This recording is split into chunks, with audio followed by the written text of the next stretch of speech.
Good morning, Western New York, and welcome to the Tee to Green radio show. It's a smoky, steamy morning out there, but it's still a great morning to play some golf. My name is Jeff Menas. I'm a PGA professional. I'm here with Jeff Blank, part of the Tee to Green team. And today we are at the 1812 Tavern out at 5381 Abbott Road. We're going to have a little conversation about what's going on out here that involves golf. But today we got a great show for you. We're going to have the tip of the week brought to you by the West New York PGA. We'll have the PGA Tour leaderboard, Champions Tour report, LPGA report, and we're going to have Pat Phillips from Woods to Wedges on later in the show. But first, before I bring in our guests, I'd like to have a little chat with Mr. Blank here. Good morning, Mr. Blank. We're also on Instagram and Twitter and YouTube. All three. All three of the major ones. Good morning to you. Yeah, it was a little foggy driving in this morning. Little steamy. Yeah, I was out pretty early and I was sweating first thing in the morning. Different in some air conditioning this week. Yeah, it's nice. Yeah. So we had the British Open last week, Jeff. What'd you think, man? You're a numbers guy, Jeff, and he's been putting up some pretty darn good numbers. Pretty impressive showing by our man Scotty Scheffler that week. Yeah, whenever, after the event, you're compared to Tiger Woods, and if this is the next Tiger, that means you're doing something right. Well, it feels like it happens every once in a while, but this one feels a little different, doesn't it? It does. When Jordan Spieth came and he came on the scene, he was putting ridiculously, right? And he never really felt like, is that sustainable? I mean, he was making 30, 35-foot putts on the regular and winning major championships. Scotty's not doing that. He's just hitting it hole high, every hole, 15, 10 feet. Sometimes he makes a putt, sometimes he doesn't, but he's always there. I think Rory said he's inevitable. I think he is. And part of our tip of the week, we're going to talk about data and how you can use it to become a better player and using TrackMan and stuff. But the underlying numbers with Scotty are really solid, right? Best ball striker since Tiger. Is it? I think, from a numbers standpoint, strokes gained approach, whatever, proximity to the hole, he is second to Tiger, I would say, in his heyday. Maybe 2001, but it's very, very close scoring average as well. And we've seen some impressive win total. Like he's winning 23% of his every time he tees it up. He's winning 23%. Is that right? Did I get that? I think it was in the teens. In the teens? Yeah, about 16%. Tiger was around exactly that number. I'm talking the last 18 months or 2 years. Oh yeah, that's a little, yeah. He's winning a high percentage of the events he starts. Correct. Yep. And everybody seemed to resign that. Hey, once he teed it up with the lead, this is over. Yeah. Is it a little different when his name's on the top of the leaderboard versus Tiger? He doesn't have that aura, but I think people are starting to go. I mean, you heard it. You see Scotty, you're like, well, tournament's over. Yeah, we were watching just to watch Scotty dominate. Yeah, and it was fun to do. Yeah. Well, it's a good time to bring in our guests. We're at 1812 Tavern, and we've got from the GolfDojo, the famous GolfDojo, where I get to work every day, which is nice. We've got Max Grundy and Tom Capola. Max and Tom, welcome to the radio show. Good morning to you, gentlemen. Morning, Jeff. Morning, Jeff. Thanks, guys. A lot of Jeffs. Yeah, a lot of Jeffs here today. It's called Mutton Jeff Show, right? Yeah. How you guys doing this morning? We're excited to be here. Can you tell everybody why we might be at a bar and a restaurant out in Hamburg on a Saturday morning? Yes, we're out here at 1812 Tavern, as you said, at 5381 Abbott Road in Hamburg, and we're happy to announce that we have collaborated. GolfDojo has collaborated with 1812, and we have put a bay in here up on the second floor. We're sitting right next to. We're sitting right next to it. So if you're watching us on any of those platforms, you can see behind us is a bay. Max and the team are working hard to get it ready to go for September 1st. But beginning September 1st, you're going to be able to book a GolfDojo bay here at 1812 Tavern. You can do it on our website, mygolfdojo.com, or you can do it on their website at 1812tavernhamburg.org. And I just think it's going to be a really good opportunity to take our brand and collaborate with a place like this where you can see the bar that we're sitting at, and also just serve the South Towns a little bit. Yeah, and there's been a little bit of growth with GolfDojo. This is a little bit more of the growth. We went from 1 to 2, now a third location. Max, I know people have heard sometimes, but give a little history of how GolfDojo got started and why it got started. Sure. Tom and I back 2020 realized that we wanted to spend some more time together, and we were golfing every day during that first summer. And then, we said, how can we continue to do this? And that's how we got going with our first GolfDojo, had a great growth into the second one. And, this is just kind of a natural way to get GolfDojo and the way that we present another opportunity for golf. We're still going to be using the top of the line TrackMan technology here at 1812 Tavern. All of your data that you've collected at your other locations are going to be here. Perhaps you want a little bit different scene in terms of what you're doing with golf, and as Tom said, GolfDojo is now in a position to collaborate with different entities to find ways to get golf access to other people. So it's going really well. Yeah, when you guys started GolfDojo, was this kind of the vision to kind of start small, one location, and then branch out, or has this exceeded your expectations and your vision when you first? I think this was part of the vision. The nice thing is I think we found a model that works for us and for Western New York and for the expectation of golfers, the 24/7 gym style operations that we have on Niagara Falls Boulevard. Yeah, explain that a little more. I don't know if everybody knows the model. Max, can you? How does we're differentiated in the marketplace? That's for sure. Yep. So definitely, when we came together and brought GolfDojo to fruition, we really wanted to make sure that people had their space and their time and their game. And so we've really made the two hub locations, our home locations, they're 24-hour access, like a 24-hour gym. You book time. It's reserved for you. You can show up at any hour of the day if you're a member. So we have different membership models that we can get into a little bit. And then the doors close behind you so that you're able to have that private space, whether you're with a group that you want to just be with your friends, or if you're working on something yourself and you don't really want to have the public watching the process that you're going through in terms of, because golf's a process for all of us. And that's why I love working there, because it's a great place to teach and work on your game. So you can take someone in there who's a beginner, close the doors behind you. You can put on the TV. You can watch golf if you want. You can watch a hockey game if you ever want to do that again. And, listen, there's a surround sound up there, a nice Bose system, and we don't sell food or beer or anything like that. So just just walk in as you are and play golf, right? And there's how many golf courses on the TrackMan now? 400. We're over 450 courses right now. Well over 450, yep. Yeah. So, and there's a lot of good golf courses on there, and it's fun. It's a great way to play golf, and people like the TrackMan numbers. And to get back to Jeff's question, so a space like this, it is a great opportunity for us to take our brand and just continue to kind of evolve it. And so I envision this space up here. We're on the second floor at 1812. They have a terrific bar, patio, restaurant set up downstairs. People are talking about it here in Hamburg, and just the great food and atmosphere that it is.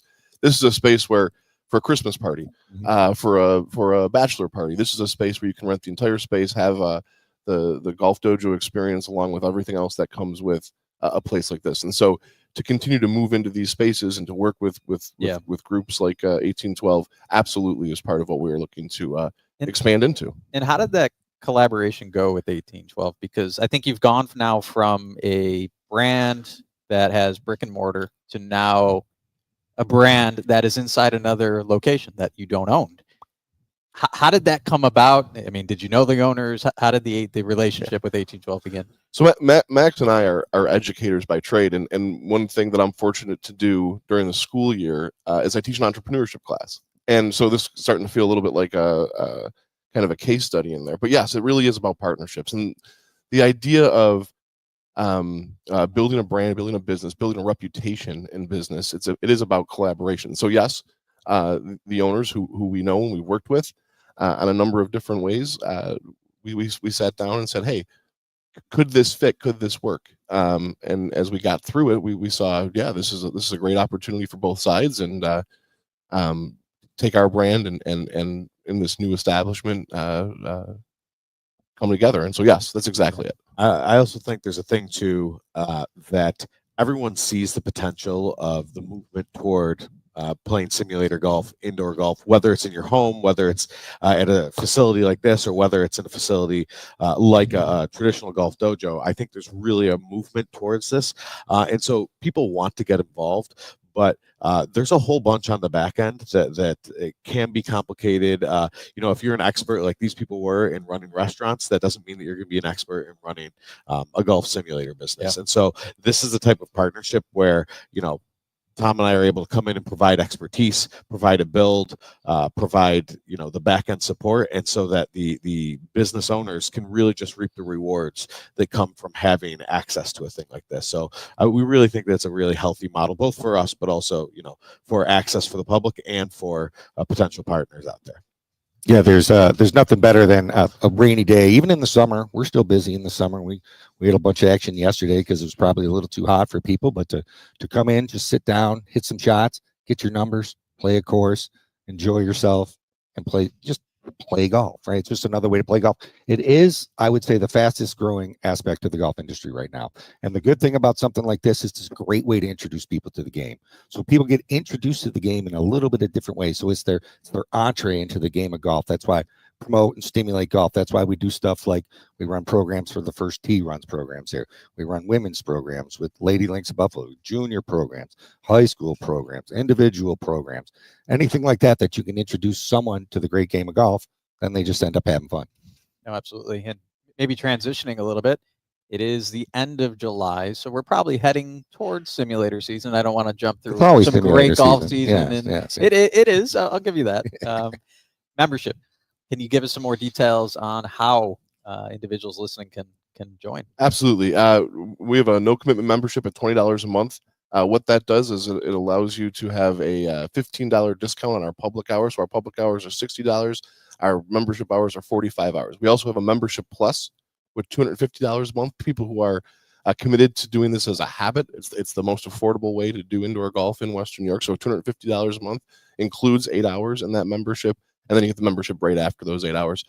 All of our memberships have larger booking windows. So in the times when we really start to get busy in the fall and into the winter, that allows you more access, earlier to book. And then, of course, we have members bays at each of our locations. Yeah. The other thing, too, is we're going to be back on the radio for your last show of the year. September 1st? The week before Labor Day, Yeah, right? Yeah. As we traditionally are, because we love our partnership with Tee to Green, another great partnership that we have. And we're going to have more news about GolfDojo and an opportunity for more access to golf here in the Western New York area. And so we're excited for that. Maybe an exciting little announcement that day. It will be. I may know a little bit about it. And we have locations on Niagara Falls Boulevard for people that don't know, and Transit Road. Yep. Both right near Sheridan and right across from both malls. Really easy to find. Fun places. Come in and meet the crew one of these days. I think Tom's made for radio. That was that was a teaser right there. Radio teaser. He's a veteran public speaker. Let's put it that way. Fair enough. Fair enough. All right. Now we've talked about GolfDojo. Tell me what'd you think of the British Open? So it was interesting. And you said something that really resonated with me. So first of all, on Sundays when you tune in to watch a great player, it's really good for the game. If you're going to have a runaway, that you have somebody as compelling as Scotty, right? I'm already thinking about the U.S. Open next year and the idea of another guy who's going to play for the Grand Slam. Shinnecock? It is. Yep. And so the game is in a great place when you have somebody that has that kind of talent and is performing it the way that he does. I thought his press conferences during the week, which got a lot of publicity and started a lot of conversations around golf, were also really good for the game. Scotty was a guy that you watched and thought, oh, he's kind of like everybody else in the field, and all of a sudden he is separating himself in so many different ways. So that's compelling. I'm going to tell you, we were fortunate to play golf on Saturday last week, and we were. It was wonderful. It was beautiful out. We watched the most of the Open before the round in the afternoon. That is such a unique week every year in golf, and I love that part of the Open Championship week. Yeah, I love getting up 5 a.m. Oh, absolutely. Hey, golf's on. Hey, you brought up a good point, because this pretty much was a runaway with Scotty on Sunday, and usually, depending on who might be in that position, you might get a ratings drop. Just looking at it, they were up 4.1 million viewers on Sunday. You talk about moving the needle. Nobody's been able to move the needle since Tiger. Now, I don't think Scotty's that guy, but to say that year over year, 4.1 million viewers more on a Sunday with a runaway with Scotty versus, what was it, Brian Harmon? Brian Harmon doesn't draw viewers. Doesn't draw the viewers. He's a little so that slow, kind of too. shows you that he is a needle mover. He might not be Tiger. He's probably never going to be Tiger. He doesn't have that aura, that personality, but kind of shows you when somebody's at the top of their game, people tune in.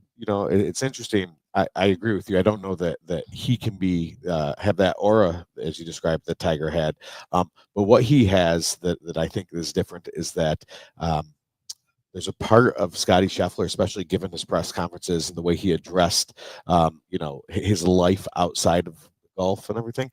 It makes every one of us feel like, oh, I've had those feelings, or it's okay to have those feelings. As much as we love the sport, as much as we want to be engaged, we know that there's other parts of it, and that relatability is something that Tiger never had. Right? Tiger was on a pedestal that we could never be, but we always, when we see Scotty talk about things like that, and when he plays, we go, oh, maybe he's one of us. I don't think I can play like that, but maybe he's the other thing too that has made major weeks maybe more compelling, more interesting, or just you want to watch is because the fragmented nature of golf in the last 3 to 4 years with LIV and the PGA Tour, right? To watch everybody come together again and play in the same field is pretty unique. To watch Bryson do what he's doing, I'm so excited to get the guys back from LIV playing with us. Yeah, playing over here. I'm so excited to see the Ryder Cup this year. Right, like this is going to be a really interesting year, where both the Americans and the European team have compelling cases. Yep, right in our great state. That's on the track, man. By the way, if you want to tee up at Bethpage Black, that was the last one I played at GolfDojo. So it is a tough, even on a simulator. Holy cow! Tee it forward. We can go back to last week's conversation on the radio, right? Tee it forward, especially if you get to places like Bethpage Black. I'd be playing some pretty forward tees to scrape it around there. The other thing is the crowd there when you end up, because you get that New York City kind of Long Island ambiance and a little bit less care for their language when they're out there, and they tend to be a little bit more boisterous. Person like Bryson DeChambeau firing up the crowd, and then there's Scotty who'll just walk out there and be like, ba-doom, ba-doom, ba-doom, and just smoke everybody. But it'll be interesting to watch Rory probably get some boos and jeers, and how he and Shane Lowry react, because I'm sure they'll be playing together for some of it. Not that I'm trying to do too much of a Ryder Cup preview, because I know, but it's the next thing, right? It is the next. Well, there's the playoffs. Which I find anticlimactic after the majors. I think we've talked about that. It doesn't have the cachet, I guess we'll say. Yeah, I know it's a lot of money, and it's a play down till you get to the winner, and it's always been a tough way to figure out the winners. Remember, they got rid of that where you were starting at 10 under par to some degree, right? And that was confusing to watch as a player, and I didn't like that. And it's, to me, it's just money, where the British Open or the Open Championship or the Masters or the U.S. Open or the PGA, those are etching your name into golf. Like, who can remember all the people that win the FedEx Cup? No one. I can't. You remember who wins the Masters? Yeah. Remember who wins the British Open? Going back to the Ryder Cup and the fans, I think it was Xander Schauffele's father. I don't know if you read that interview that he had. He's not going to it because of the interaction. He was a little turned off by the last Ryder Cup and how that went with Rory, and he had Cantley's caddy as well. They're kind of going at it, so he was turned off, and he's kind of afraid it's going to get out of hand. It got out of hand last time a little bit, and that was in sleepy Italy, right? Like sleepy Italy, where the golf scene is much different than it would be in Long Island. But isn't that what differentiates the Ryder Cup is the passion? Correct. Right, because you're actually playing for your country at that point, or the United States is. They're playing for Europe, which is a little different. But you're playing for the United States of America. I can't imagine being more nervous on a tee shot than the first tee at a Ryder Cup. And it translates to the fans as well. I mean, they're representing their country basically, or their area where they live with the Europe team, I guess. I want that passion goes outside the ropes, which is different than any other tournament. I mean, you might root for Rory, you might root for Tiger, but it doesn't get to a rambunctious type of level. I think I'd be the player on the first tee telling the crowd to scream. Oh, absolutely. I would too. I would, because I'd want that noise as opposed to the silence. And then we have our first playing captain in a while. I've changed my mind on that. I've changed my mind on my thoughts on that. If he's the best player, he's got to play for the country. And the captain duties, I at first was thinking, well, he can't do both. Someone else can take care of the captain's duties. He can have a meeting after the round. But if he went off the first tee as the Ryder Cup playing captain, that's a pretty cool thing. You have veterans like Jim Furyk or Freddie Couples who are going to be with you, guys of that ilk, right? Been around the Ryder Cup 100 times. Exactly. Yeah. And so all of a sudden Keegan's setting a lineup and then going out and playing. But it'll be interesting to see, and it's it's a great year when we have something to look forward to for golf into September. Yeah, and we've done this before. Keegan is 10th right now in the Ryder Cup standing. Oh, I like goodness. talking about the individuals that are outside of the automatic qualifiers, which is the top 6. So you got Justin Thomas, I think, yes. Yes. Colin Morikawa, Probably. yes. Ben, He's been shaky. he actually has. Yeah. He has not been good this year. Yeah. Ben Griffin, 9th. Really. Yeah. I haven't That's a seen tough much one. from him lately. Right. Yeah. Exactly. So then you have Keegan 10th, Maverick McNeely. I like Maverick from a putting standpoint, but I like guys that make putts. Yeah. Brian Harmon, 12th. Oh, slow up play. Not long either. Up to No. Hey, so that page. good player. Good player. Obviously. Andrew Novak, 13th. Mm-hmm. Patrick Cantlay. Yeah. I want to see a change. I don't want. Well, that's just me. Yeah. And I then agree. Sam Burns, 15th. I'd like to see Sam on there. I'd like to Good see putter Sam as well, Burns, long too. up tee. Hey, It's going to be interesting. Hey, a question I get all the time, Max, is how did the name Dojo come up? People ask me that all the time. Where did you get the name Dojo? Listen, it was all Tom. You know, he, Mhm.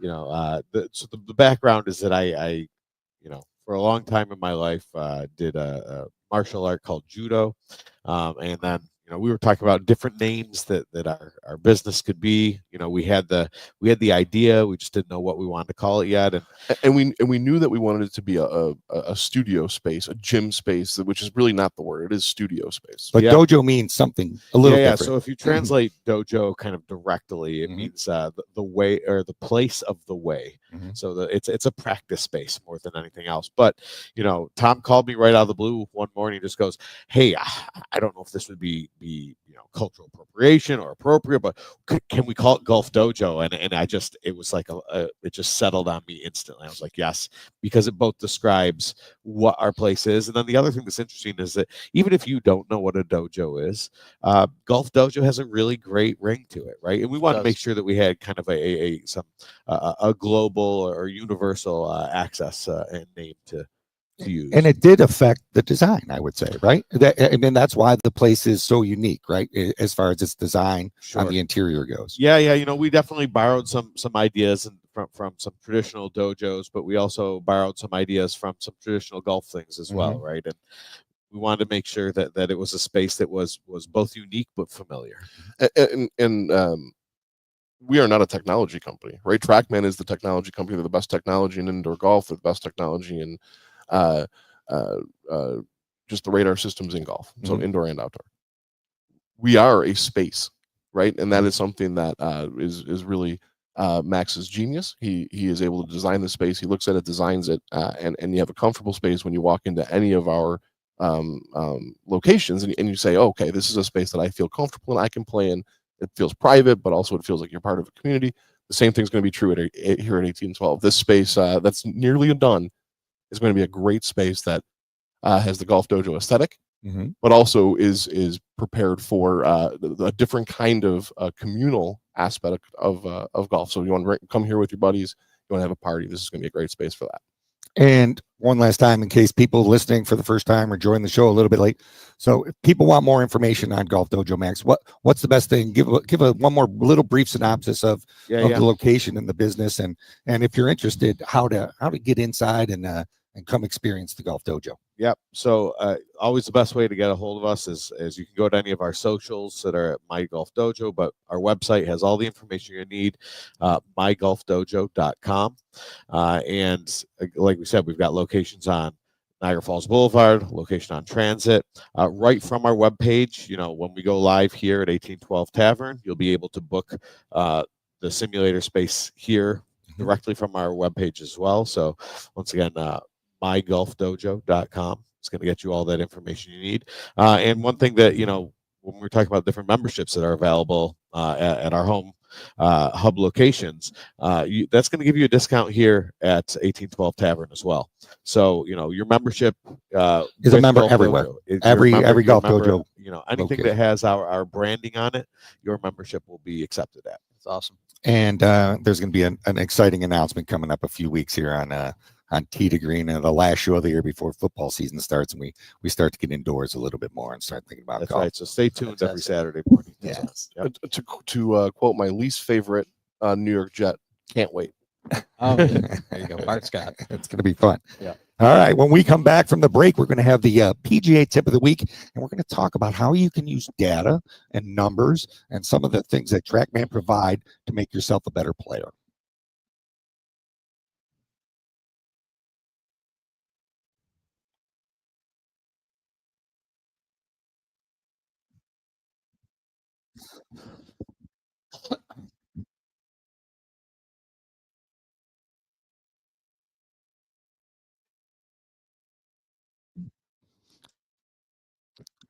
Here's the ad.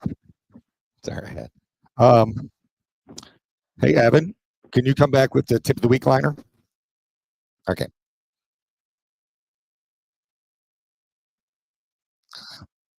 It's oh darn, hang on. Boomin System. Boomin System. If you can find it, great. If not, whatever.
We're live on the.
Welcome back. We're at the 1812 Tavern here in Abbott Road, 5381 Abbott Road. We're going to be opening a new dojo location here. That's and what I love about the name too. Yeah, the name is cool. Yeah, I didn't like it at first. I'm not going to lie, but now I really do. Love it. But one of the cool things that we wanted to talk about this week is how can you use data to make yourself a better player? So as a PGA professional, I teach a lot, and the data has been interesting. In 2002, 2003, TrackMan came out. before that, there were we taught a lot of system golf. There was the stack and tilt, and there was the Jimmy Ballard method, and then we're listening to Jim Flick and all these different things. And once we started getting actual club face and ball data that was accurate and reliable, it changed how we teach the game. So now when we teach someone a lesson, that's what's beautiful about where we are and at the dojo. We go into a private bay, close the doors, get someone in there, and you can get reliable feedback. It's not the be all end all. So when you're hitting a shot, you can see what your numbers are. You can see how far can I say that? Yeah, how far the ball carried. You can see how much spin was on the ball. You can see how far it went left or right, or how it launched, or whatever you might be working on. Low point distance is something we use a lot. Where is your club bottoming out in the golf swing? So when you're practicing at a facility like GolfDojo or a TrackMan, you can use those numbers to make yourself better. It's accurate, reliable feedback. So oftentimes I'll give a lesson. I'm going to come in, we'll put the person on video, we'll take a look at their swing, we'll see what's going on in their swing and how to affect corrections, and then we'll use that data to confirm that we're doing the things we need to be.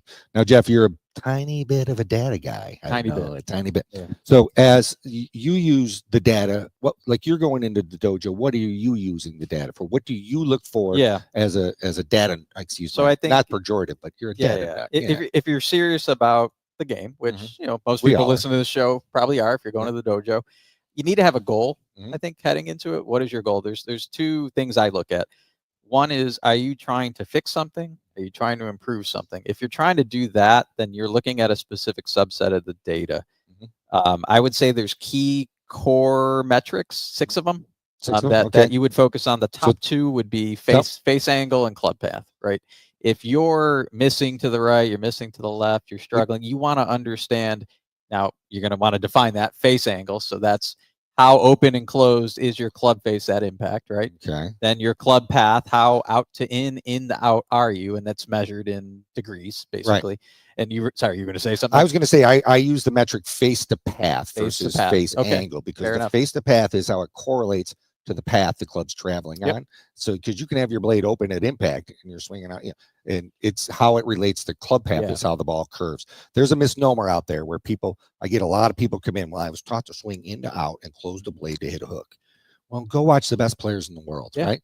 As soon as they hit that ball, that club's going left. They're not swinging in and out. No one swings out to 1 to 2 o'clock. Correct. Because all that does is get you under the plane. It does a bunch of stuff to mess up your golf swing. So if your face is close to the path, you're hitting a hook.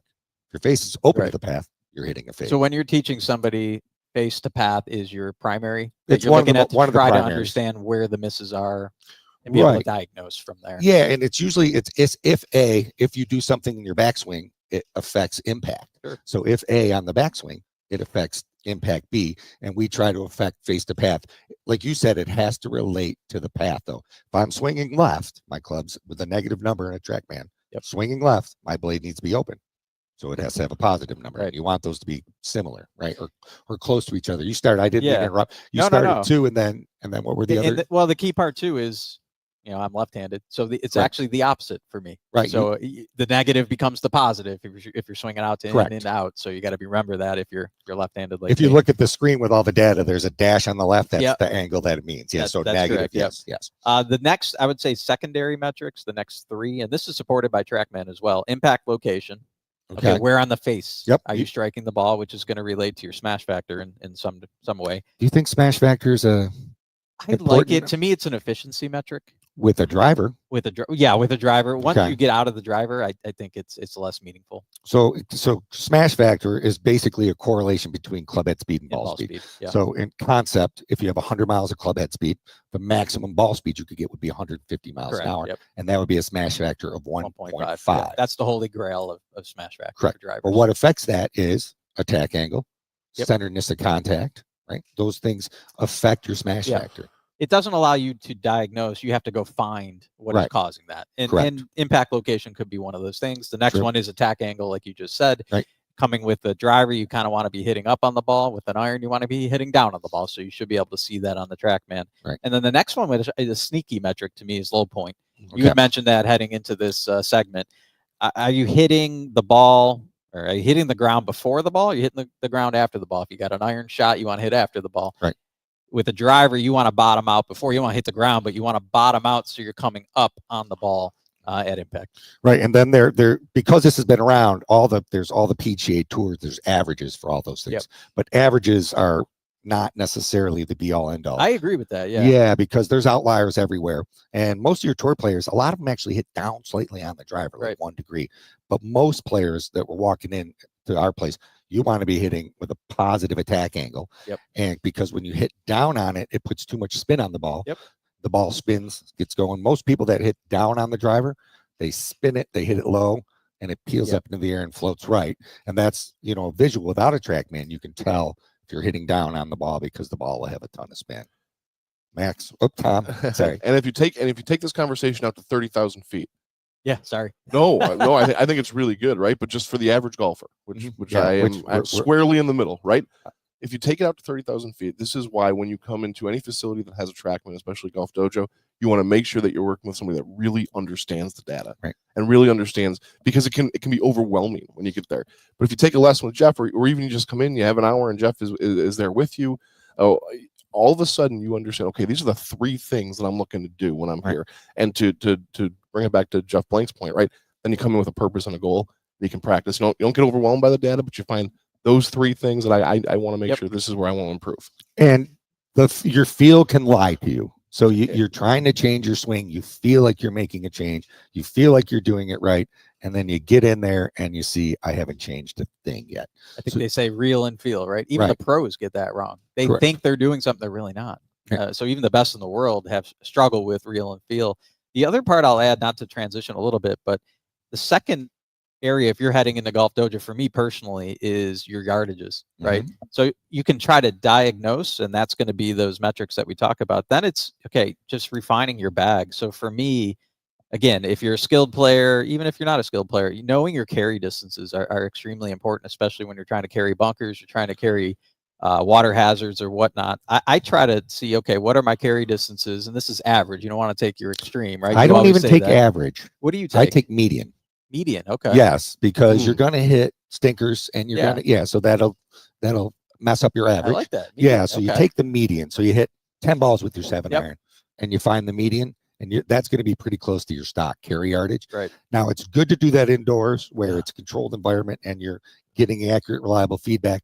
And then when you go to the golf course, that number is just a baseline. Yep. So that's where people get stuck a lot, is they say, well, I hit my tell everybody why carry distance is more important than total distance on a simulator. Oh, because you need to know how far you're carrying the golf ball. Yeah. Yeah. That and the total assumes a rollout, right? Yeah. Which now you can't. I would look at the total with the driver. Okay. Because there's the downrange angle with the driver too. Yeah. So if you get the proper downrange angle, which is about 30 degrees, you tend to get a lot more roll. Yep. So that's part of the thing that's one of the voluminous amounts of data that the TrackMan provides, and you can really get into the weeds with this. Oh yeah, and you don't want to go crazy with it. You don't want to go crazy and say I got to get this number perfect, and it's never perfect. You know what? You sit at you watch all the tour players before a round, they got a TrackMan out there, they're checking their numbers or whatever, and even like I've had access to it at the PGA Championship behind them. They're not dead consistent the same, but they're within parameters. Yeah. So they're going to be within certain parameters, and just understanding some of that makes you a better player. Yardage is an easy one to come in and get squared away, and then use that as a baseline. And not only just your full stock yardages, but 3/4 shots.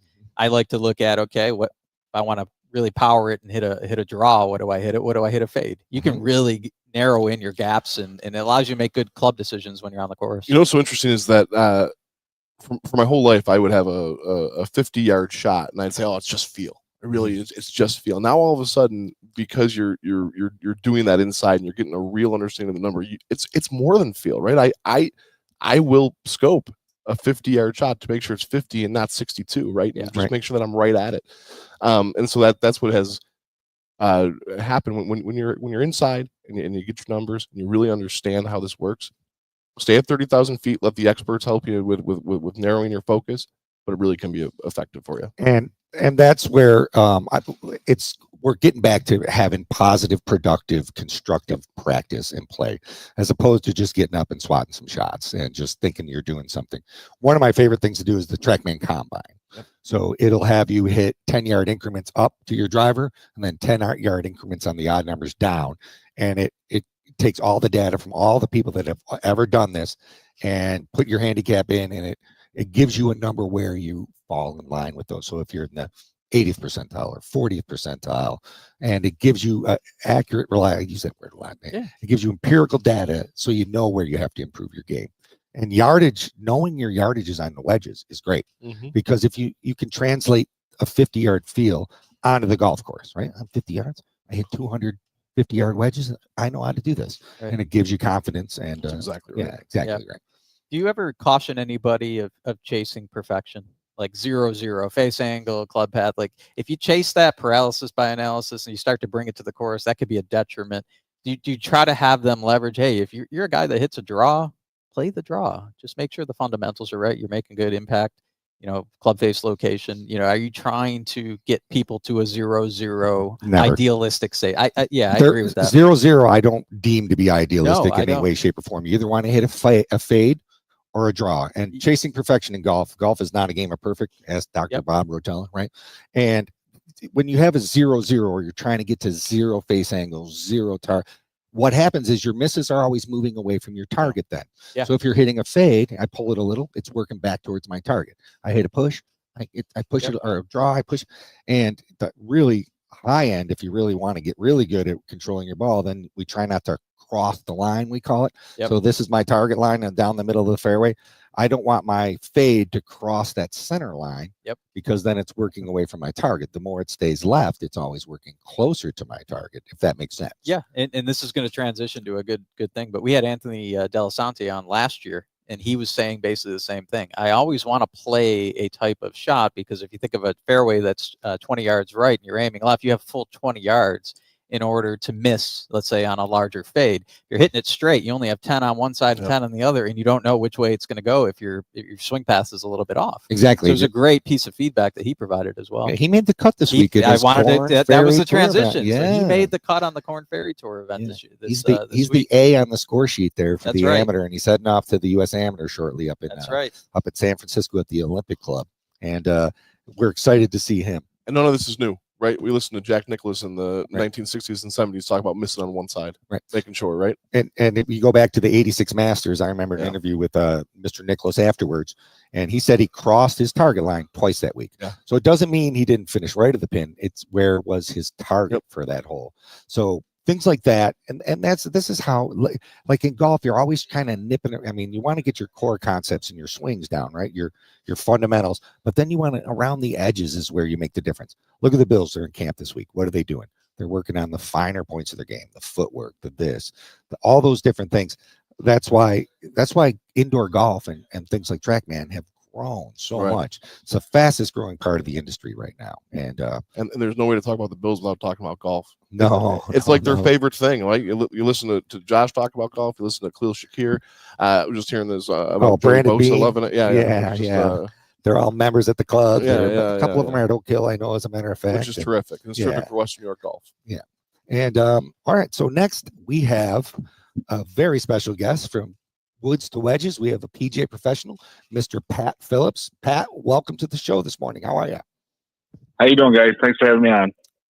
Great to have you, Pat. How's it going today? You got a busy day there at Woods to Wedges? Well, actually, this week I'm on vacation. So what? Middle of the summer? I know. Well, good for you. Yeah. Hey, we were just talking about getting your data on using the TrackMan, and so can you help us? How will data help your club fitting? Well, the data is very important for club fitting. I mean, you're really looking at launch and spin conditions, especially for the driver. Those are things that you're really trying to control.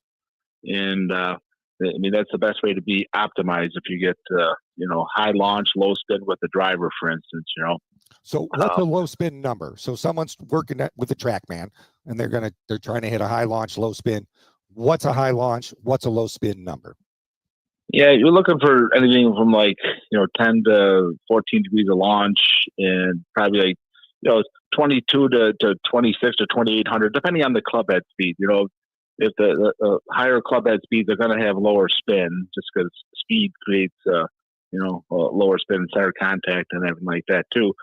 But yeah, if the ball is spinning over 3,000, those are the balls that kind of fly up in the air, and most people think they have the ball teed up too high because they're hitting it so high, but really they're kind of hitting down on the ball, which produces a boatload of spin, and then you see that ball balloon up and especially into the wind, right? That ball doesn't go anywhere if you have that kind of ball flight.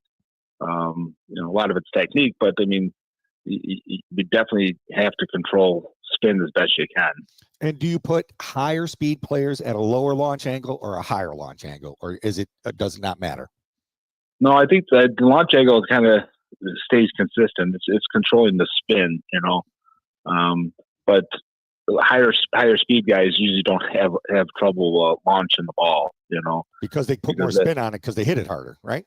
So yeah, that's right. Typically with high speed players, you're trying to take spin off. If I'm correct? And low speed players, you want to add spin and add launch, right? Yeah, a little bit, right? I mean, there's a certain point where it's like there's too much. Correct. But it's definitely based on club head speed. You see these guys on tour now. They're hovering anywhere from probably 1,800 to 2,200 in spin. Especially those guys that are generating 190 mile ball speed like that. That pot guider. I mean, the guy he's putting a lot of speed into the ball now, and a lot of the guys are doing that now. So they're very conscious of that. Adjusting loft. Loft on the driver is going to add spin. So if some guys, I think John Rahm and at the time and Dustin Johnson, I think they both played 10.5 degree drivers because they kind of they have that bowed left wrist at the bottom, and they're kind of de-lofting it, and they're actually trying to add some spin. A lot of the guys are with the driver, especially, and they're trying to play that little cut off the tee. I don't know if you've seen that, if you watch the tracer on TV all the time. Most of these guys are playing a little cut off the tee. It's a little more controllable at high speeds. And it puts a little more spin on the ball too, right? You're cutting across the ball, it's gonna spin a little bit more. So that's how these guys are manipulating what they're doing with the club to get the spin that they want. I always tell the story. I use an 8.5 degree driver, and my shaft isn't very stiff. I don't create as much speed. And Tim Freeze was using a 12. We had the exact same speed, and he used a driver with 4 degrees more loft, but got the same because he had such forward press with his hands at impact. So a lot of players, they go for stiff and they grab a 9 degree driver, and a lot of times. Yeah, that's not going to fit them because they may need more loft or they may need a softer shaft. Explain the differences between a stiff and a regular shaft for people. What it does to the golf ball. Yeah, I mean, the difference is how it's going to unload through the hitting area, and some people that have higher club head speeds, I mean, they torque the shaft hard at the top, so that club head, when the ball's coming in, when the club's coming into the ball, the club head actually passes your hands. If the shaft is too soft, it'll snap past too hard, and that's hard to control. So it's important to see how somebody's loading the shaft at the top too. I mean, some slower swing speeds need that stiffer shaft just because they're so hard and violent from the top. It's how you load the shaft, not what speed you create. Yeah, right. It is. It's a lot of how you load the shaft. I mean, some of these, if you watch the long drive championships, you ever see those long drive guys? I mean, they're generating 150 mile club head speed. I was watching the other day, and some of these guys are using shafts that would probably measure out as a senior or even less than a senior flex shaft, but they have to time it. They found they used to use the extra stiff shafts, but now with these softer flex shafts, they generate more speed through the bottom.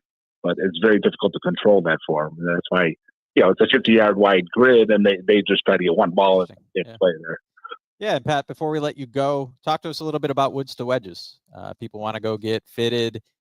They want lessons. Tell us what Woods to Wedges offers. I know renovations taking place over the last got to be a couple years now, maybe a little bit less. But yeah, tell us what's going on at Woods to Wedges. Yeah, we added 2 more bays, and so we have 4 people there now. We hired two more people, and so there's plenty of opportunity to get in there, especially as the season starts winding down and you start getting into the off season for everybody. This is the best time to make any kind of change to your game. If you want to, you want to make some improvements in your swing, you do this in the off season through the winter months so that you're ready to go by next year. We find that the most difficult thing for people to change is during the season, because you go out there, you're trying to implement some new moves that your instructor is giving you, and sometimes it doesn't happen right away. It takes time to get these new moves ingrained in there. And we find that, a program over the winter is especially important. This is some people, they put the clubs away at Labor Day and they think, we'll just pick it up again this spring. But those 6 months that we're not golfing are critical to improving your game if you want to. Yeah, well, Pat, thanks for coming on with us today. It's always good to hear a PGA professional has a week off in the middle of the summer. Yeah, that's a little different for our lifestyle. Well, thanks a lot, Pat. We'll look forward to catching up with you soon. I'll be in to chat you up one of these days shortly because we're right around the corner, and enjoy your time off. All right, guys. Thanks for having me. Thanks, Pat. All right, and we're gonna head to a break here in a little bit, and when we come back, we're gonna do the PGA Tour report and have a little more discussion about golf because that's what we love to do here on Tee to Green.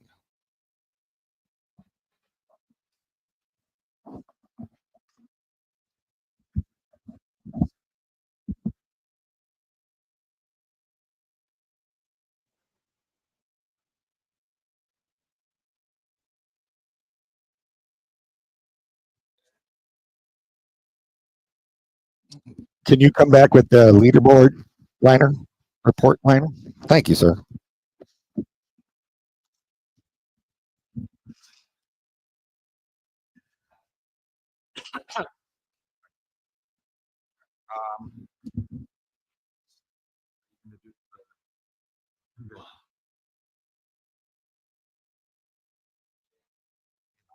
PGA is now the champions. You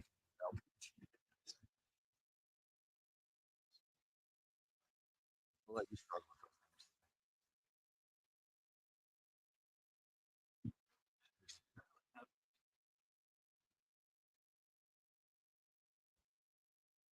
those conversation about that. Yeah, for a while too.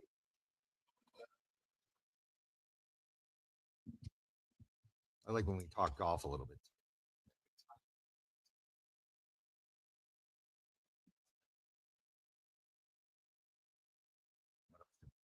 Do we cover that?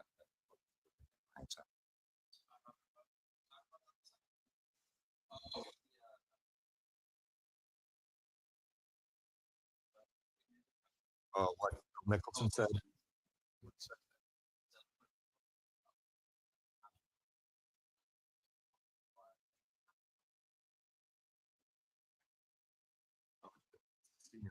British too. Rick Harrington, women are playing like the Scottish Open. Yeah, man. Rick Harrington, AJ Arnold Gonzalez. Right.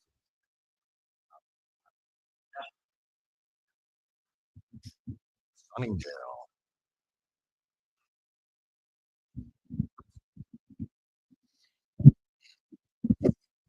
So you're going to start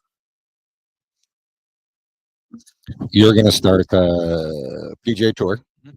I'll do seniors and back to you for that. Yeah, then we'll get into we got a few minutes. What do you want to get into?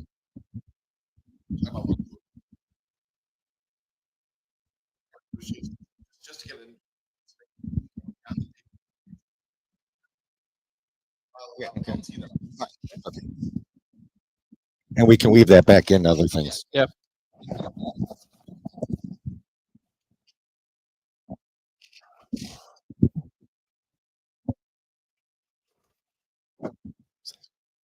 Freezer.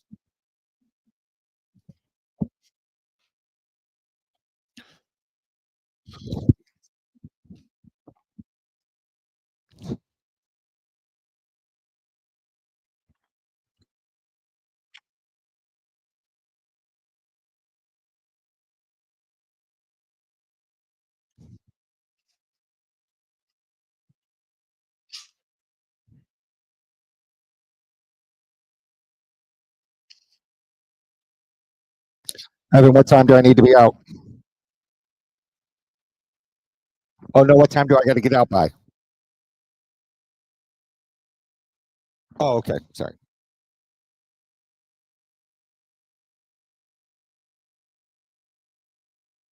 Okay.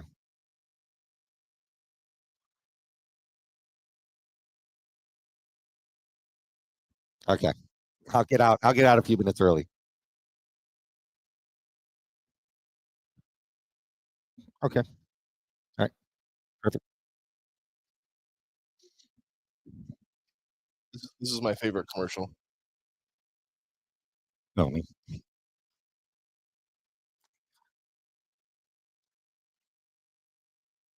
Love the music behind this one. This is my favorite one. A little jazz. Yeah.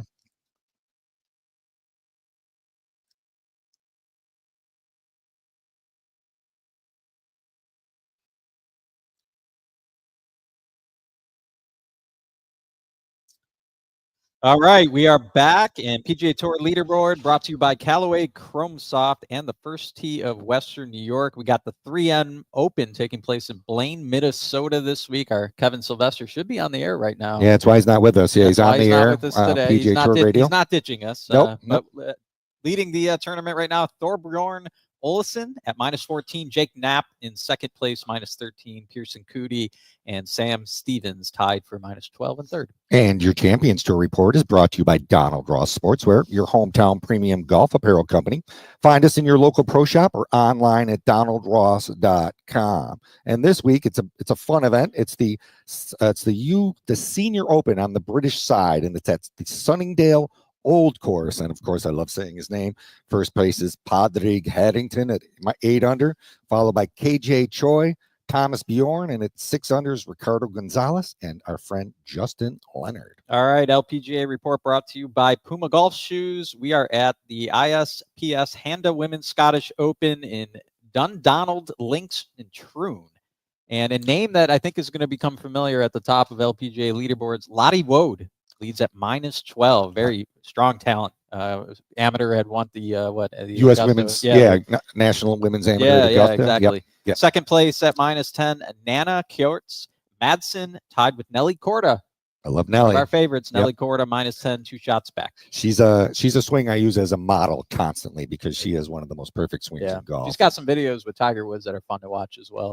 Those two kind of talking about different shots and how to hit different shots. She hits it. Yeah, we were talking about that during the break too, Tom. How to create a little different feel sometimes on the golf course. We talk about numbers, but it's a game of feel too, isn't it? So this conversation today has been great about all of the numbers and the opportunities that you have in places like GolfDojo to really get into the analytics of golf. But sometimes it really is about feel.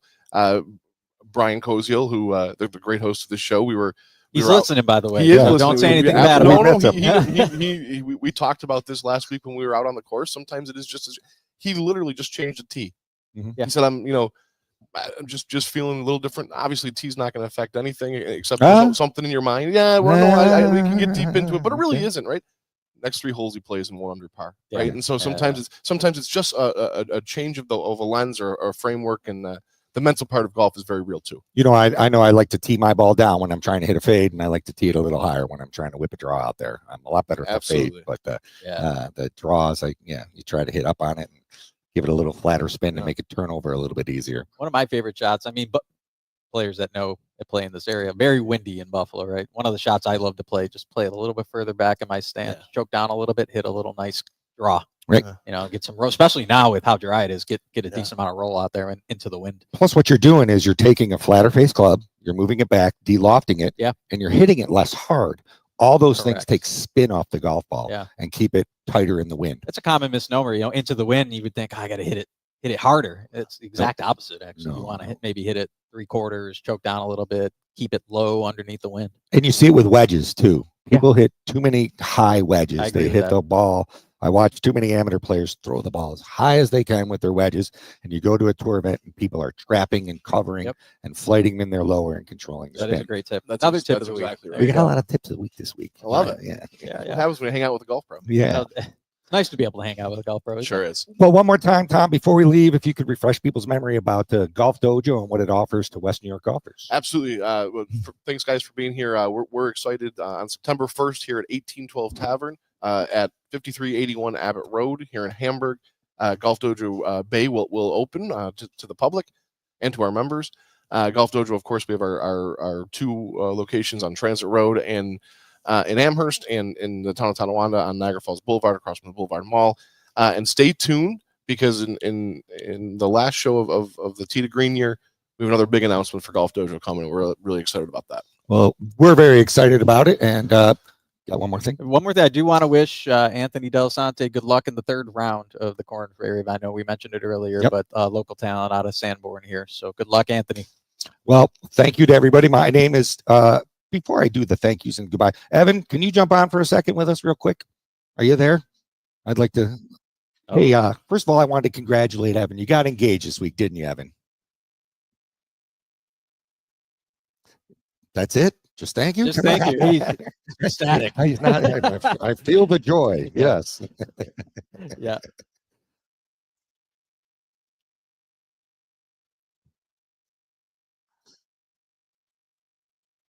Glad she didn't say no. Yeah. Yeah. Fantastic.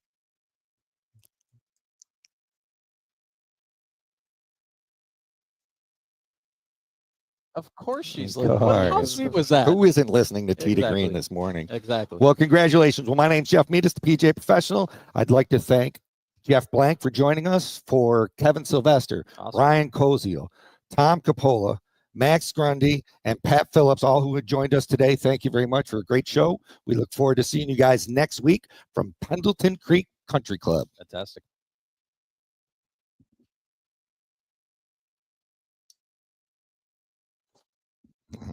No problem, Yeah, Evan. absolutely. Congratulations, pal. Good job Goodbye today. to Thank everybody you. on the stream. See you next week. Hey, let this bump play.